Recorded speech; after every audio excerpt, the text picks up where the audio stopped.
Welcome to the political segment of the Weekend Show, where we will be discussing the efficiency and effectiveness of Nigeria's Senate in the 10th National Assembly, particularly after 1 year in office.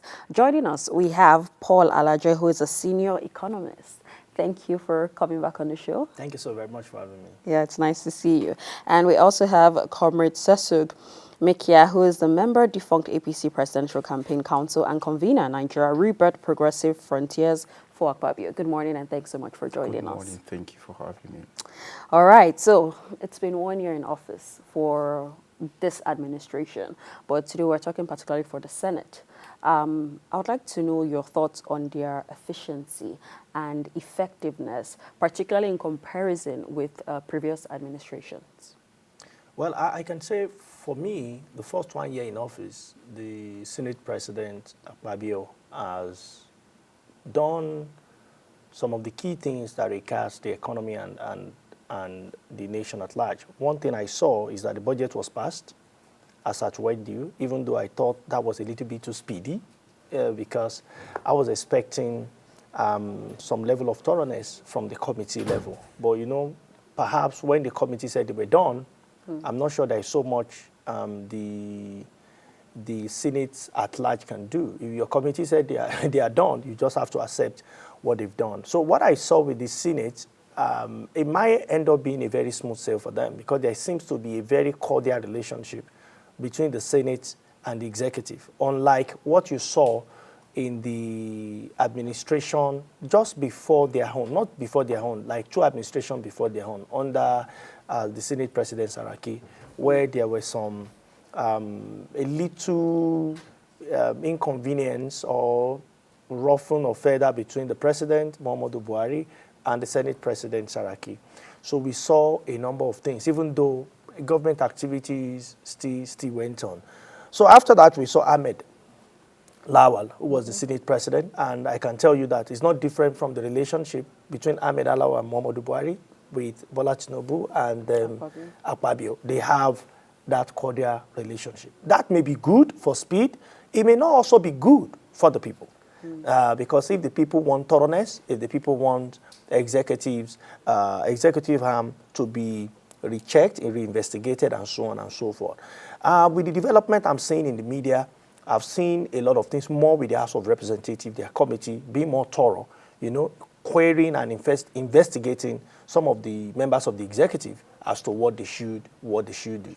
So by and large, I think within the first year, we have heard your account has been easy. There is a language the Senate President said, even though he has apologized to the public. You know, I think he said he has been, is it subsidy now? Or he has been, there is a language to say that you support people. So he mentioned that, and that was the first uproar people had regarding his administration. But I think maybe then he quickly came back to say, no, that was not what he meant. You know, and the Senate was in the high of the nation where people say, oh, so you guys are getting this much. And there are some approval people had queried. For instance, the yacht that was approved for the executive. A lot of Nigeria queried that. And I remember that I had a public interview on that.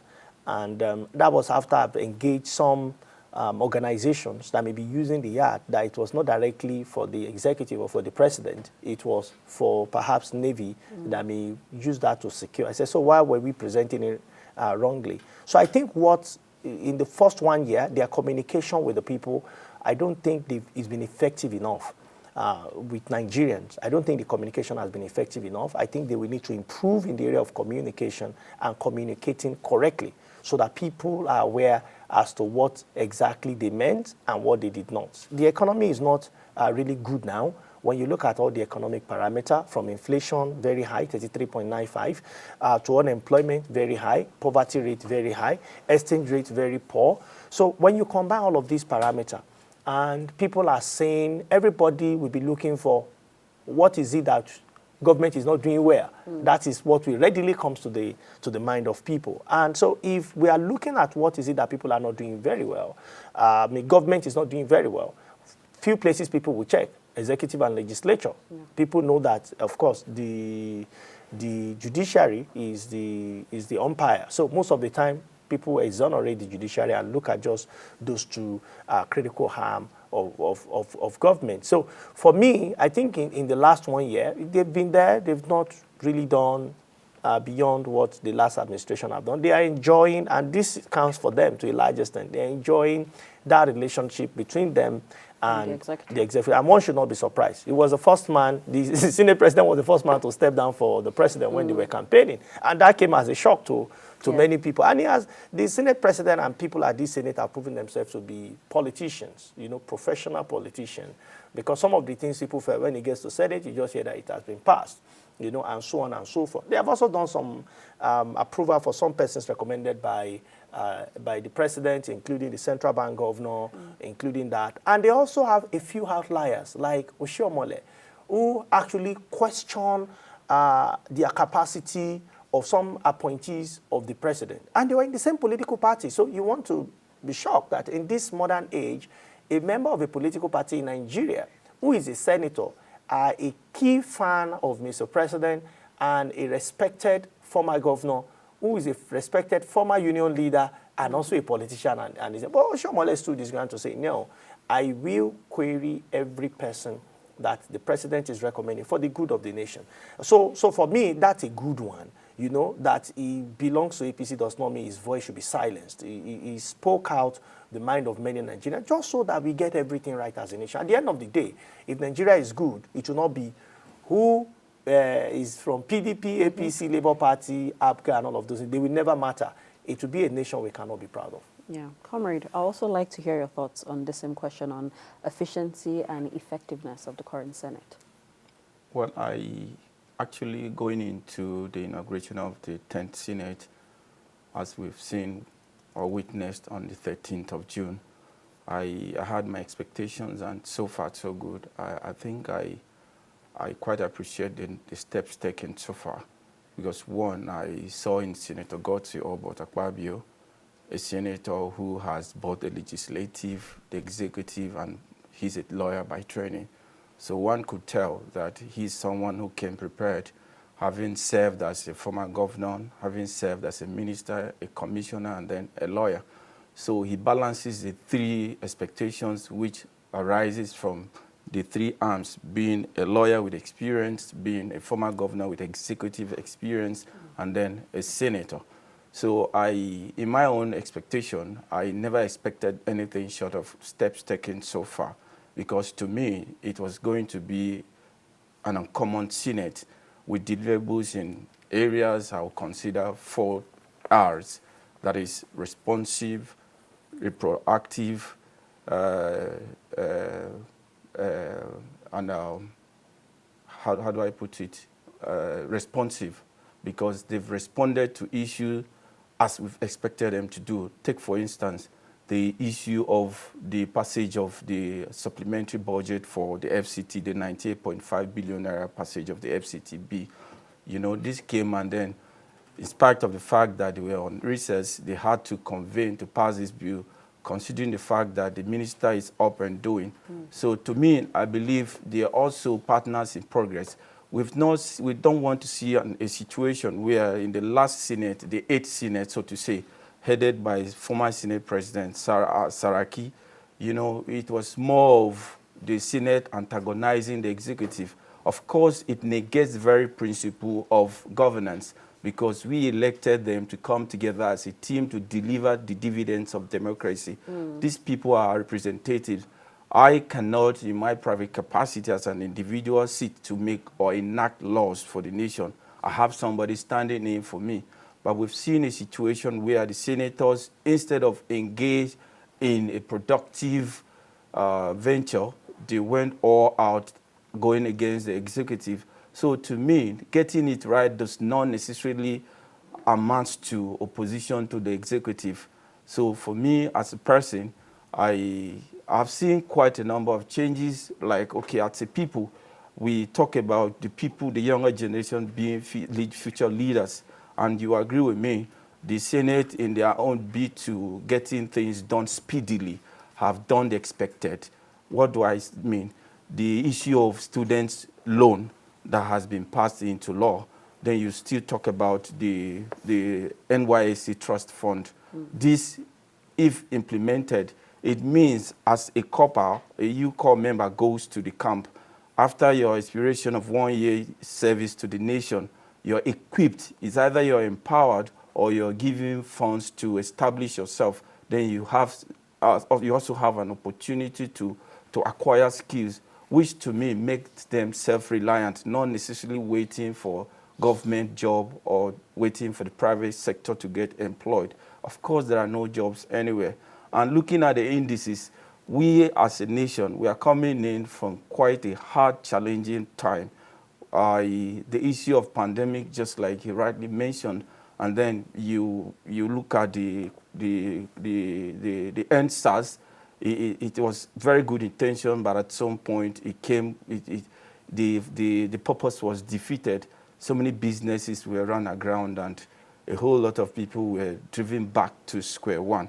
So having a Senate at this time that agrees with the executive on issues of national importance, to me, it's worth commending them. Okay. So, Paul, in the past year, the Senate has passed 25 bills, some of which are the Southeast Development Bill, Northern Development Bill, Old National Anthem Bill, and Death Penalty for Drug Traffickers Bill. So how do these bills directly help Nigerians, particularly when we look at the state of the economy? Most of these development bills, how is it helping Nigerians?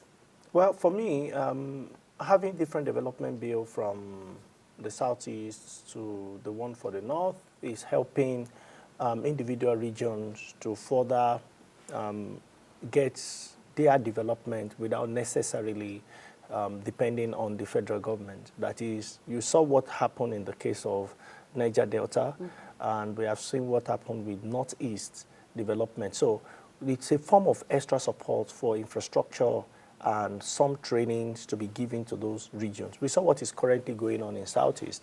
With Sit at Home, even though the new set of governors seems to have worked more than their predecessors to really reduce the impact of Sit at Home. And I think the argument and tension has left just confronting or fighting the people to releasing the high-pop leader. I think that's now the energy, and perhaps this will start seeing the end of agitation and start seeing the need for us to have conversation as a nation. Some of the things that could predate that is having development plan or development body for the Southeast. So that's highly commendable, and also for the North, I think it's also highly commendable. But for me, my reservation with all of that is whether we want to have Niger Delta development or we want to have Southeast, Southwest, whether we want to put each region under development concern, it still has implication on overall development of Nigeria. Yeah. And if we want to develop Nigeria overall, there must be a development strategy paper, which is not there right now. So we must have a development strategy paper that can last for about 20 years or 30 years. And we all know that whether we call it Southeast or we call it Northeast or we call it Niger Delta, that is the document we are all working with. So every other agency will take their life from such paper. So this is what I think the National Assembly should think about. It's not that we have not, this is not the first time we are going to have such document. The challenge is that over the years, we have not really legislated on such development plan. What we have done some of the time is to fragment some part of the nation and say we want to look at development for them. Yeah. Maybe because of agitation of Niger Delta militants, or because of Boko Haram and destruction that came in Southeast, or because of the tension that we have seen in recent time in Southeast, or we felt, oh, North Central needs to be developed than what we have now. So those are concerns, those are the things that have motivated them. But be it as it may, would we say that intention towards development of some region is wrong? The answer will be no. So those ones, I think, will have positive impact on the economy. But when you talk about the second national anthem, the new national anthem, that's Nigeria We Hail Thee and the rest. For me, I think it's just word of affirmation that the president and the Senate is looking for, the National Assembly is looking for. I don't know why that national anthem was changed, and I don't know how. So as economists, we're still trying to measure the economic impact of that. And many persons have said it's not a priority of Nigeria right now. But Particularly looking at the state of the economy. the state of the economy. I mentioned the numbers. They are really not what we should be looking at. The student loan bill has been passed, and of course, some students who are indigent, who may not have the capacity to finance themselves to school, I think that could be open to them. I've seen the energy government have put in place so that more people can access such facility, and a lot of persons could register. We have also seen different programs, you know, and some of them that have been sent to the National Assembly to be signed, which the Senate and their counterpart legislative arm have signed and have been sent back to the executive for law, so to be passed into law. So when it comes to the speed in implementing some things, they are really very fast with it, especially when the executive bill. But the challenge is, what happens to minimum wage? The one affects majority of the people. And I've said time and again that if you must pay labor, it can't be less than 100,000. And people have said why. The United Nations and UNDP, from their review, for you to escape, not for you to be rich, for you to escape poverty, you need to earn $2.15. To escape poverty. It used to be $1.95. Now, $2 at today's exchange rate. Today's exchange rate is above 1,500. So let's say it's approximately 90,000 at $2. With the 15 cents, you are looking at 5,000 thereabouts. So you can't pay labor less than 100,000. But what has the history said about Nigeria? Nigeria has always done $100 for minimum wage. In today's number, you'll be looking at 150. Labor is saying 250. Federal government is saying 62. As at the last mention, we don't know what the update is. The governors are saying 50. We don't know what the private sector is saying. But for me, to my mind, I think if you want to be fair on all, because when you look at economic parameter and economic indicators, you have what is happening to GDP growth. Nigeria is 2.98%, as against our target of 6 to 7%, as against the expectation of the world for us, which is double-digit growth, 10% and above. Our unemployment, if you use 1 hour a week, that's 1 hour. If you just work between 8 to 9 on Monday, you don't work for the rest of the week. How many people are unemployed? We still have 5.2% of the labor force. If you are looking at 20 hours, 4 hours a day, that is 20 hours a week, we have over 33% of our labor force being unemployed. And when I'm not saying the entire population, labor force is about 70 million people. The rest are either unable to work, too young to work, or too old to work. So the ones that can work, 70 million, 33.3% are said to be unemployed. Add them to the remainder of over 130 million people. You know we have a lot to deal with there. That's unemployment figure. Look at exchange rate. I don't need to interpret that to anybody. I think that has been in the public space. We know the impact of exchange rates on the overall economy. Now, there's what they call distribution of income. Now, the goal of distribution of income is fairness. So now, when the economy becomes tougher, what are we supposed to do? We have removed subsidy. We have received argument for that. We have also devalued the naira. We have seen the price of PMS at the gas station. How do we compensate labor? Is it by paying 250? I don't believe so. 250,000 may have impact on the economy. Whatever we do, anyways, inflation will still increase. Because recently, the president issued a statement 2 days ago, or maybe I think it was 2 days ago now, that the government will give 13 billion naira to each of the state governors to support in purchase of CNG, and give 50,000 and 100,000 respectively to some household as support, and they're going to use a register that will get from local government to ward, and so on and so forth. But the question is, why can't we support labor? 100,000 naira. Because that will also stimulate demand. You've seen multinational leaving Nigeria. Among 4 reasons they cited was ability to pay, ability to buy. People's disposable income has emaciated. So we need to look at this dispassionately, apart from looking at political interest or political parties, and look at it, this is Nigeria. For us to continue to open shops and sell, people must have ability to buy, even though they need it. If they cannot buy, then the economy will continue to struggle. Yeah. Okay, so just joining us, we have Ambassador Chibuzo Okereke, who is a public policy and legislative expert. Good morning, and thanks so much for joining us. Good morning. Yeah, so we've been speaking on the Senate in this 10th National Assembly, their effectiveness, their efficiency. What are your thoughts on this? So, a number of things. All over the world, especially in constitutional democracies, the legislature tend to have low perception, from the public, and a lot of variables account, for this. And Nigeria is not an exception because of a lot of issues. We have the public largely have low public perception about the National Assembly, and we don't even want to talk about the state assemblies.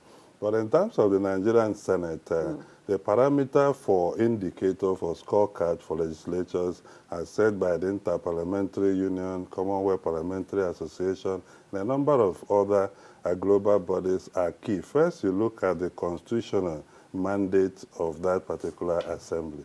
Then you look at the operational mandate in terms of legislative agenda for that particular assembly. So in this 10th assembly, they started on June 13, 2023. And by June 13 this year, they clocked 1 year. And in that 1 year, the Senate alone introduced about 477 legislation, proposed legislation. Out of these 477, about 25 were able to pass. And you know Nigeria operates a coordinate bicameral system with coordinate jurisdiction. So if you introduce bill in one chamber, you need a concurrence in the other chamber. So passing legislation is not exactly easy, right? Because even if the Senate agrees with the entire thing they introduce, they need to do the bureaucratic politics and negotiation with the House of Rep to also concur before that legislation is transmitted to the President for assent in line with Section 58.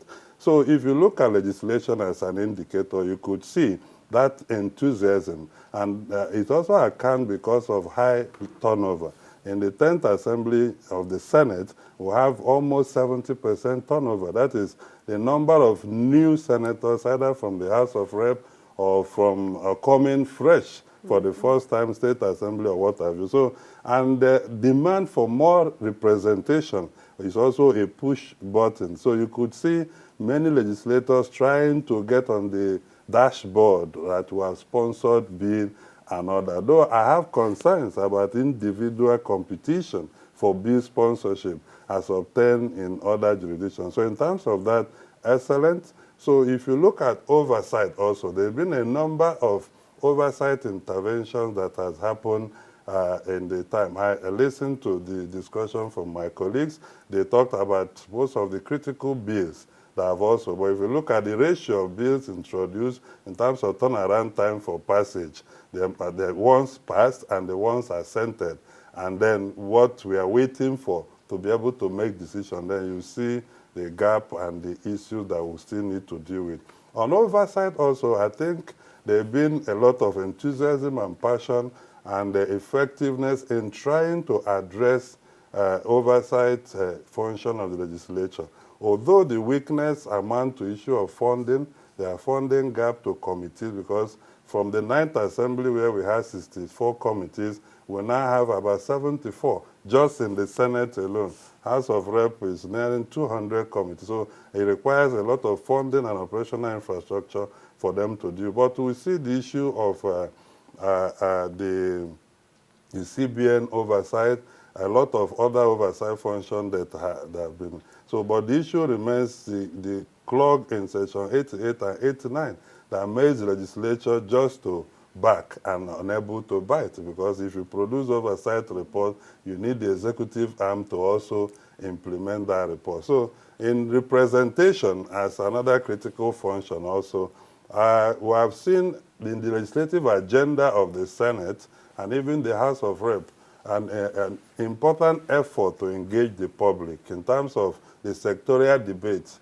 Before now, sectorial debate was not that a big issue, but today it's now very well mainstream in legislative processes. So ministers or heads of agencies are engaged to talk about. I remember when the ministers were appointed, I was one of those who said, if we can't see roadmap per ministry in 6 months, then we should forget about that ministry. Because if you don't tell us this is where I'm traveling to, in line with the New Hope agenda of the government you're working for, so that the legislature with the Constitution and that particular policy document can take you on the appropriations that have been made, then we'll have issue with you having the ability to deliver. But I think that overall, there is effort in terms of efficiency and effectively to deliver.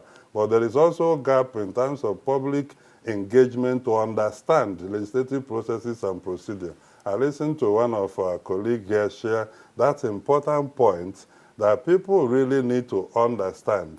In a democracy like us, we are a writing legislature when it comes to the character of the Nigerian legislature by the Constitution, Section 80, 81, 82, 83, gives the legislature the power of the purse. Unfortunately, there is debate in the country as whether the legislature should actually have the power of the purse. So you see people argue both on television and everywhere. Oh, they can do minor increase in budget. Oh, should not exceed threshold. Oh, I mean, you have to ask yourself, what is the philosophy of your constitution? The philosophy is that the legislature is the one that makes budget in Nigeria. The executive proposes that. Now, how they interact behind doors to arrange to make sure that we don't have stalemate like you have in other countries is a different thing, but that should no longer arrogate power to people to say, oh, you can. In Ghana, it's a confirming legislature. When budget come, so it's a hybrid system. And when budget come, they simply confirm it or argue on how that will be done. But our own specifically say the president should propose an estimate. The people who represent the majority of Nigerians are to now interrogate that proposal and come out with a document and agree. And then the legislature has power to override the president's veto on key legislation. I listened to Mr. Paul talk about the NDDC legislation in 2003 or so. Today, when we mention NDDC, we arrogate it to the president, who did not even sign. It took the National Assembly overriding power of the veto of the president to achieve that. So, but in terms of representation and constituency services, these are key issues. We see a lot of motions, petitions, and what have you. These are representative instruments, legislative instruments used for it. But we still need to organize our representation function in a more functional and institutional means. For instance, we can agree on so period within a legislative section, but we'll have legislative sessions, we'll have legislative assembly, then we'll have recessions and other. These 3 weeks, do two weeks or what have you, we must use it for constituency outreaches and engagement. It should no longer be discretionary. And I'm hoping that the 10th Assembly will address that squarely. Yeah. Comrade, welcome back to the conversation. Yeah. Some Nigerians say that this administration is not empathetic. They don't communicate effectively with us, and they don't feel our pain. I know there are exceptions to every statement, but how responsive would you say this Senate has been to pressing national issues and public concerns in general? Well, the present 10th Senate has been up and doing, and I want to emphasize, I'm talking from the point of view of a concerned citizen. I am not here to hold brief for the Senate, but I am one citizen that believes credit should be given to whom it's due. So far, so good. Judging from where we are coming, we've seen previous Senate before the present 10th Senate. And from the look of things, we are seeing a Senate that believes the overall interest of the masses is what counts. The issue of, we talk about injustice, the infringement of our fundamental human rights is one thing that sometimes it is deliberate because the person that is the offender believes he has the wherewithal to get his way. Take, for instance, the salary increment of the judges. The Senate they did the passage of that bill with speed to give those judges a sense of belonging, whereas no individual can buy their conscience, and we expect so they hold they stand in tandem with the Constitution they swore to uphold. So on a large, I'll rate them high, and governance, it's about the people. It's not about just the elected. We all have stakes in the governance of our dear nation. There's one missing link, and what is that? It is national ambition. We can't be working at cross purposes and then hope to achieve results. No matter how good articulate government policies are, if the citizens are not keen into such programs, it is not going to fly. We wake up on a daily basis, we hear good and bad news, yet nobody is willing to make the change that is required of him. In your private capacity as a citizen, what are those contributions you've made to see your country move forward? We've engaged so much in negativity. Sometimes I'm ashamed to even go to the social media, because the social media, and this is me tasking the National Assembly to do something very urgent, because a whole lot of hate has been preached on that platform. Coming into the 2023 general election, there were a lot of interest, and of course, this cannot be separated from religious interest, tribal interest, regional interest, and what have you. And that has led us into an unbearable situation that people wake up, instead of bearing the Nigerian identity, they want to be identified by that region they come from. This is not helping us. No matter how good government policies are, if we do not support or key into these policies, it is not going to have any good effect on us.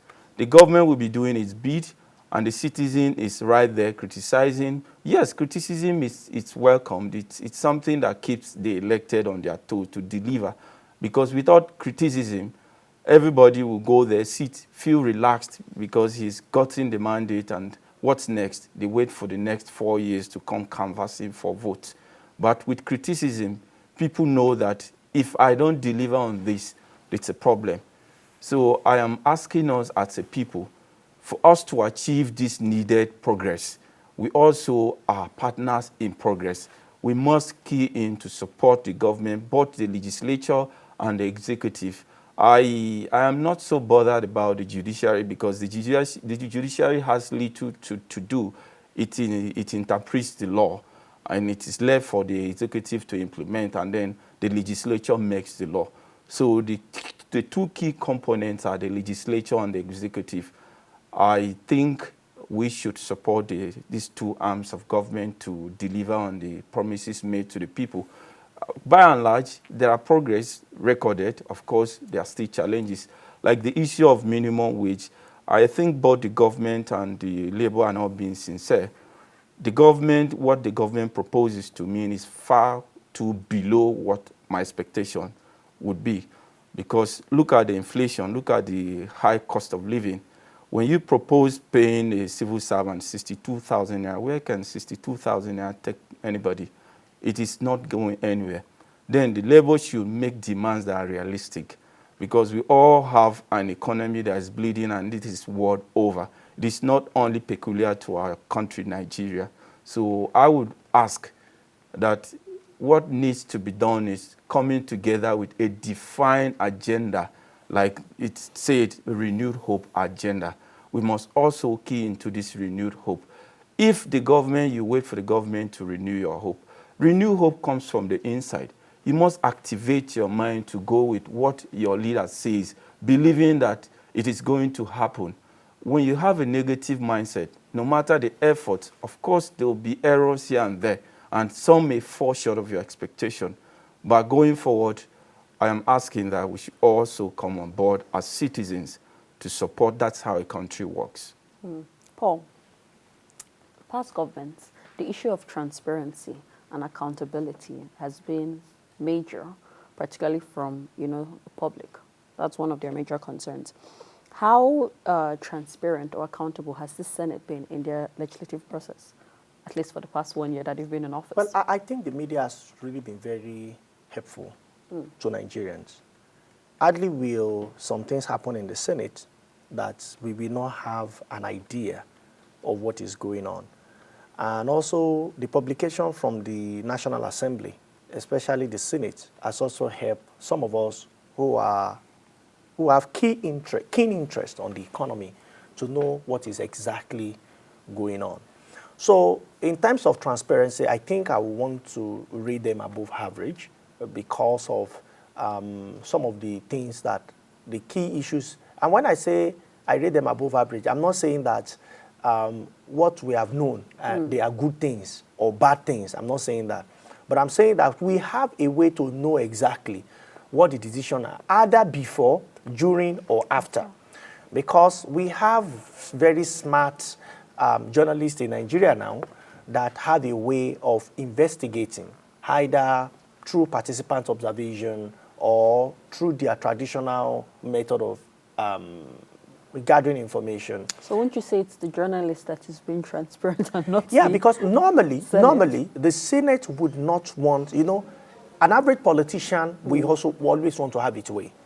But when we know that if anything is going on and they have these smart, young, old Nigerians as journalists and their cameras are everywhere, social media has exposed everybody, So even if you're in your house, social media can expose everything that is happening in your house. So as much as social media has its own downtime or down syndromes or concerns, that it has done a lot of benefits also to us as a people. So for me, instead of just looking at it as a center for AIDS, I've also seen it as a center for promoting good governance, citizen inclusion in governance. So we have seen that transparency. We have had some Senate that even media have been bad. They've shut the gate. They said they don't want people to cover. But it's going to be technically difficult now. Because if you say media should not get into the chambers of the National Assembly, it will be trending. Yeah. On X, on Twitter, it will become what is trending. The world is looking at what's happening in Nigeria. They will call some of them. Their relatives say, why are you saying people? Let them just go in, please. With this, we don't need this wrong energy. So everything has its own benefit, even though they may have their own disadvantages. And I think that the current leadership or persons at the Senate, they don't want that bad media for themselves. So the media, the fourth arm of government, even though most of the time we don't really emphasize the role of the media, is the fourth arm of the government. And I think the media in Nigeria is now doing what should be done by bringing people, asking questions. Even if you see the quality of our engagement on radio, on the newspaper, on television, it has really changed. Everybody knew there is a problem. And we know we must all solve it. So the Senate will not just sit in one corner. This is not even the time for it. So the Senate even have no option other than to be more transparent compared to what we have had in previous Senate. Even though the senior Senate have not really done badly too. But I can see some level of improvement. We're having more media houses now, if you ask me. And the engagement is now across board. So, and also when it comes to passage of bills, most of the time people don't see. Now they are made available. People find those bills and sent, even when a bill is to be considered. My challenge with this is, because I've mentioned some of the good things that has happened, but here is it. When they are to have public engagement, maybe they want to consider a bill, and they want public participation. Most of the time, the stakeholders are only invited 24 hours. Most of the time. And I'm telling you as one of the persons that have been invited. I only got notified 24 hours. Maybe transmission issues. Okay, it could be transmission issues. But you see, the ideal thing to do is to give not less than 7 days notice. Because, and if you check, most of the time, it has to be done physically. What happens to somebody who lives in Maiduguri, who lives in Lagos, who lives in Calabar? Everybody coming to Abuja. The world has moved on. So I would think to also hate transparency, we need to adopt technology in getting this done, because we cannot be anti-technology. So if you have, and I will speak directly to the administrative units in the National Assembly. So they should take this as feedback. There is a body, there is an association that we wanted to be part of what they were doing, especially as it affects the economy. We were only getting notified a day too. And we had key contributions to whether a bill should be considered or not. At the end of the day, how many of us can gather in 24 hours? So to some of our members, they fear, oh, it was deliberate. Some persons fear, oh, maybe there was transmission concerns, like my chairman rightly mentioned. So, but how many people we want to excuse transmission as a purpose? So one of the things they could do is to put it in the media, or maybe on television. This person, the following association, we are going to be having public hearing on so bill, and we want interested persons to. So and everybody is connected. We all have phone numbers. We have email addresses. Send it. People will pick it up. If it is their area of interest, they will come.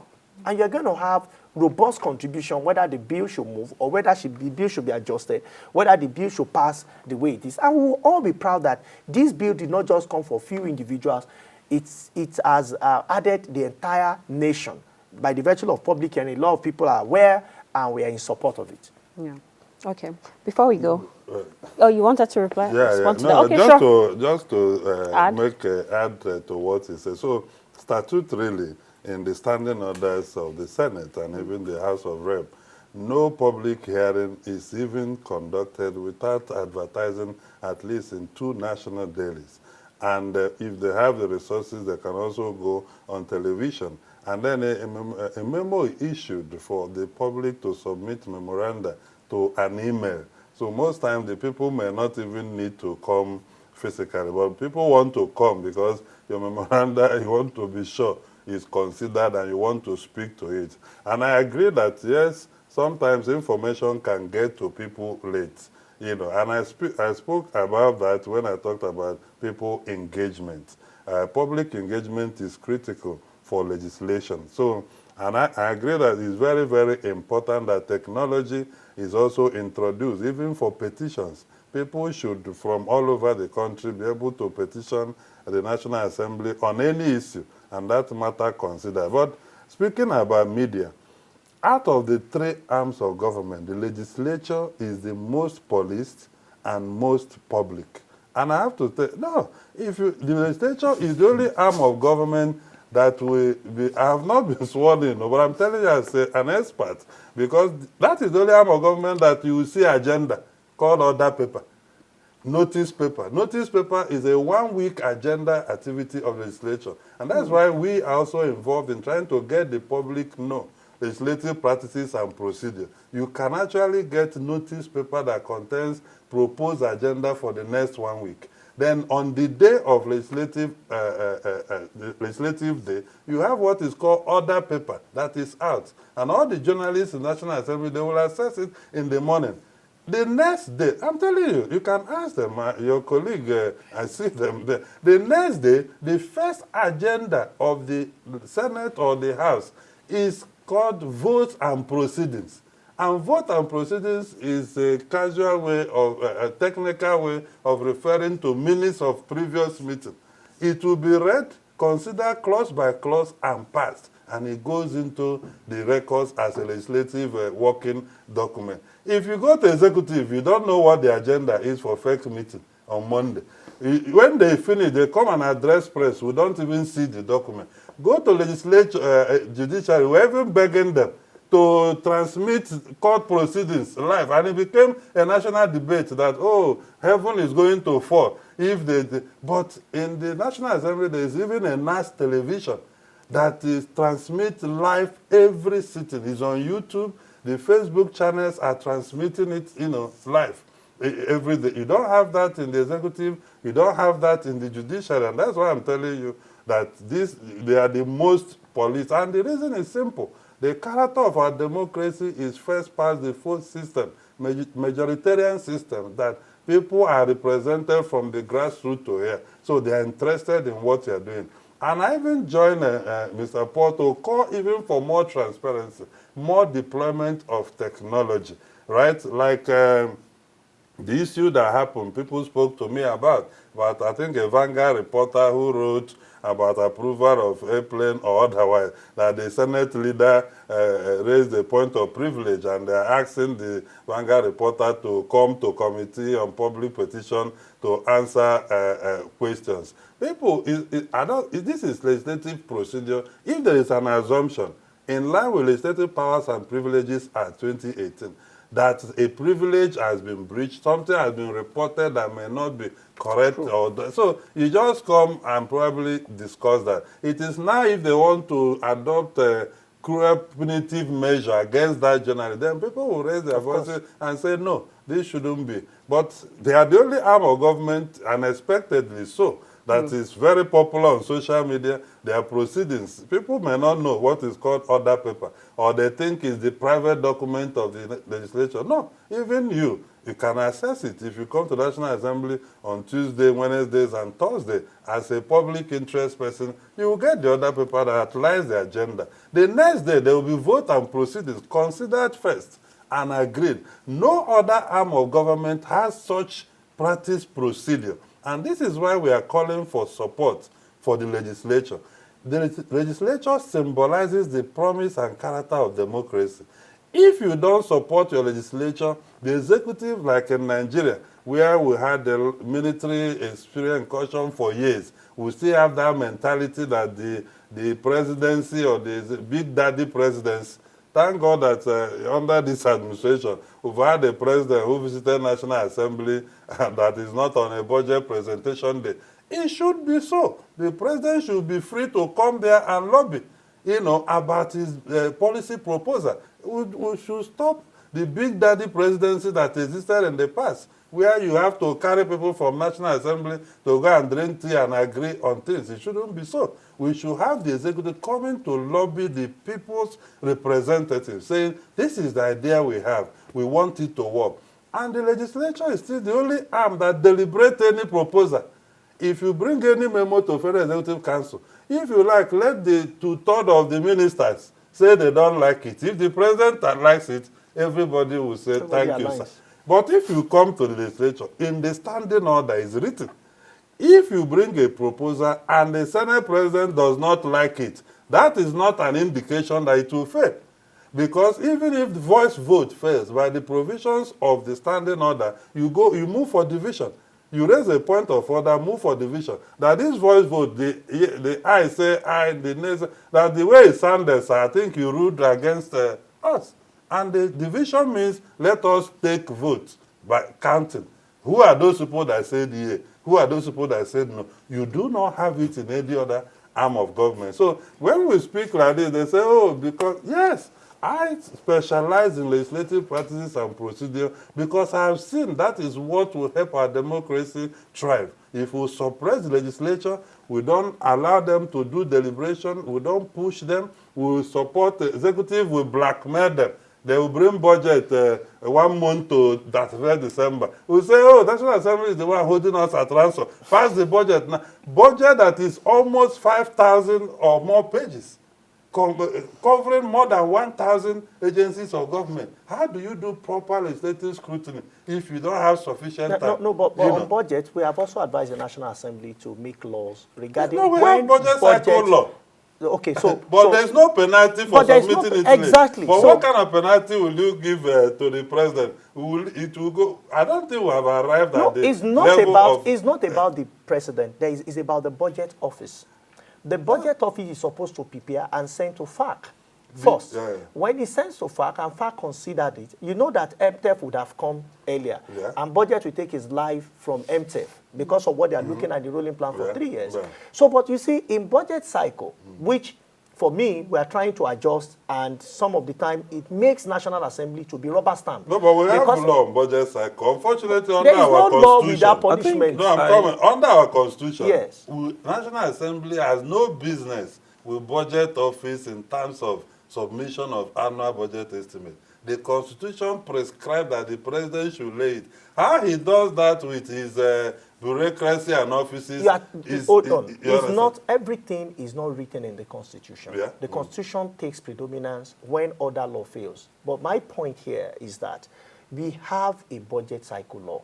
So if you consider the budget cycle law, when must the budget? They should break exactly. The budget by in fact, September. in economics, if you are looking at a January to December budget, it should have left the executive by August. Why? By June, all you need for previous budget is half-year review, which would have happened in July, because you need to look at what you did before to tell you what you want to do in future. So if the budget leaves FAC latest by August and is laid on to the National Assembly, why? We assume that the legislature may return the budget twice to the executive to amend. That is why most of the time, the budget is never hardly returned. And when you have one return, you see that the budget will go beyond December. It will go to January. Like we have Meanwhile, exactly. Now you see two budgets running side by side. And the central bank will say there is excess money supply. How will you not have excess money supply? Because economy is like a web. You want 2023 budget, you want to spend money on it, you're also spending money on 2024, and you are complaining about money supply. So you put the central bank under pressure to continue to raise MPR. When they raise MPR, interest rate would increase. When interest rate increase, there will be not so much money because they're mopping up fund. And why they want to fight inflation? As we're fighting inflation, legislature, executive, everybody is pumping money into the system. So you are doing it from one hand, you are taking it away I think it's a from good the other advice hand. to the presidency and its Exactly. people. But the issue of punitive measure for submitting budget late, it's going to be a very serious high-level debate as to what kind of punishment should be prescribed. And the punishment there could be a stalemate, not having the fund for capital project, because the Constitution already gives leeway for 6 months for recurrent. So I think it's a technical debate we have to do what kind of punitive measure should be there. But I think the presidency should be encouraged to bring the budget on time. It is not a crime. Why people are crying about this rubber stamp thing is because there's no sufficient time for deliberation. And the wisdom of the Senate is that, let us act on this for national good. But it's hurting them deeply because the people feel, you are not even debating this, therefore you are rubber stamp. So I think the encouragement is that the presidency should also do the right thing. The issue of budget defense, like you mentioned, budget defense performance should be a serious business in Nigeria because funds have been allocated. Yeah, and that's when we start fighting corruption. Really. Yeah. Because if they don't fight corruption, it starts from there. If they don't come there and defend what they have expended, and the template is clear, you cannot say your agency has capital provision of 100 billion, for instance, and therefore 50 billion was released.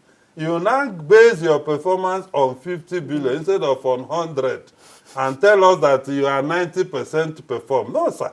That is, you aspired to spend 100 billion. Only 50 was released and cash backed. You now decided to report on 50. So what happened to the 100? And therefore, you now say you performed well because out of the 50, you have spent 45. The danger is that 45 to 100 gives you less than 50%, but 45 to 50 gives you over 90%. So this is something I believe. The danger is that in June or July, you say you are 90. By December, when we know you did not do more than 55, you now go out 50. You say you are 50%. People are confused. You perform in June.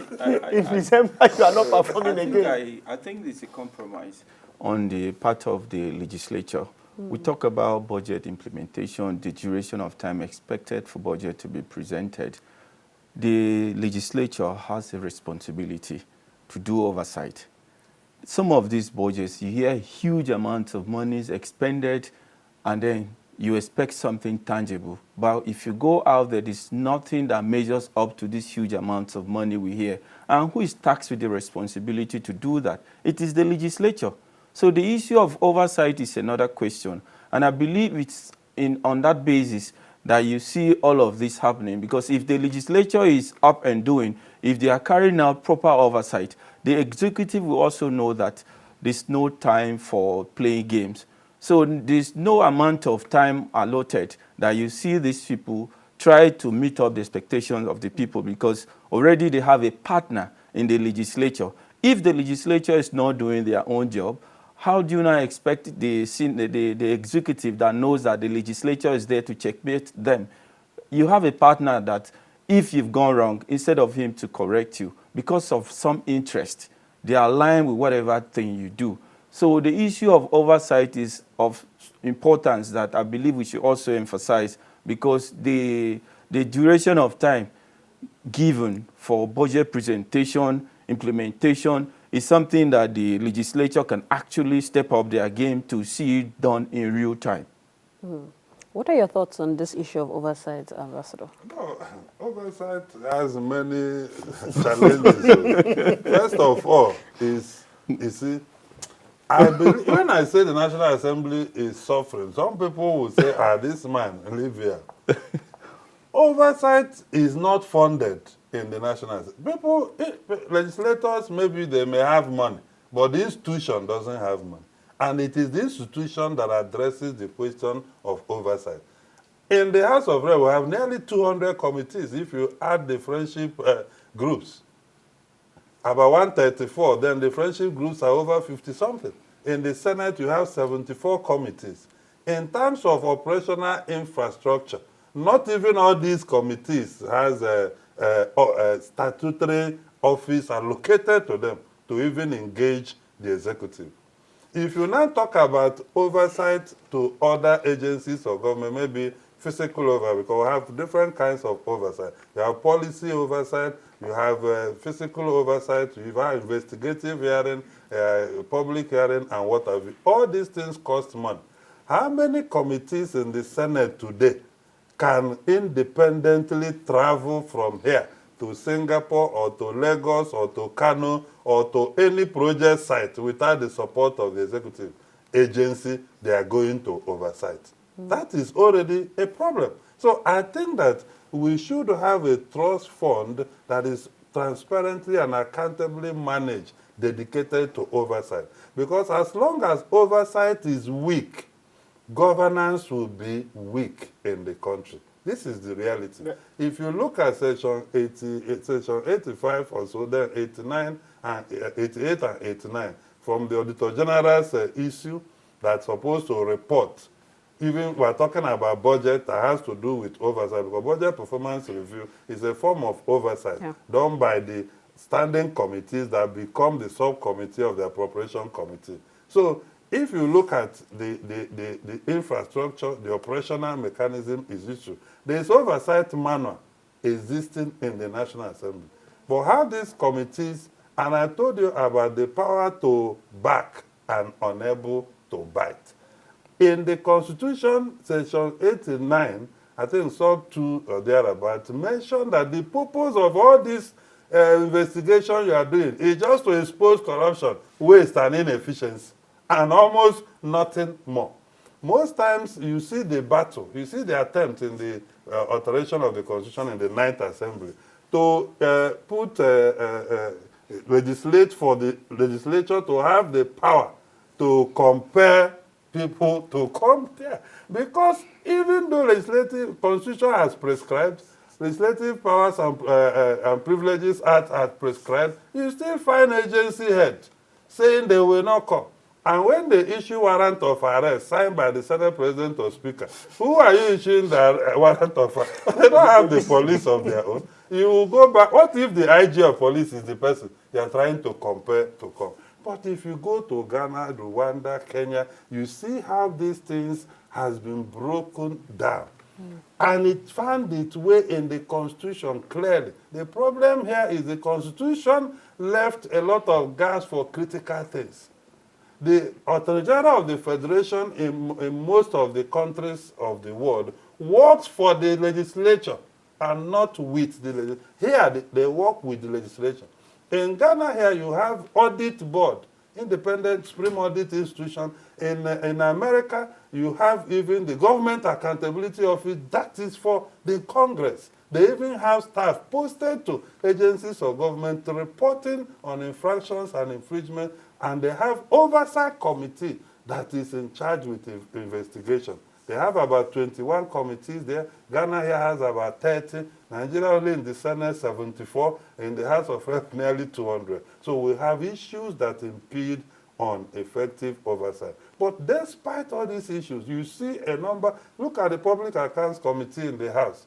They have been working hard, has over 60 sittings just in 1 year, discovered a lot of things, and even discovered that COVID-19 funds were being used to buy furniture, pay allowances and stipends and what have you, and ordered for it to be refunded. Who is going to make sure it's refunded? You need the executive agency to do so. So that is why we also talk about the threshold. What is the minimum irreducible point of convergence for government? What do we agree as a nation that is going to be our threshold?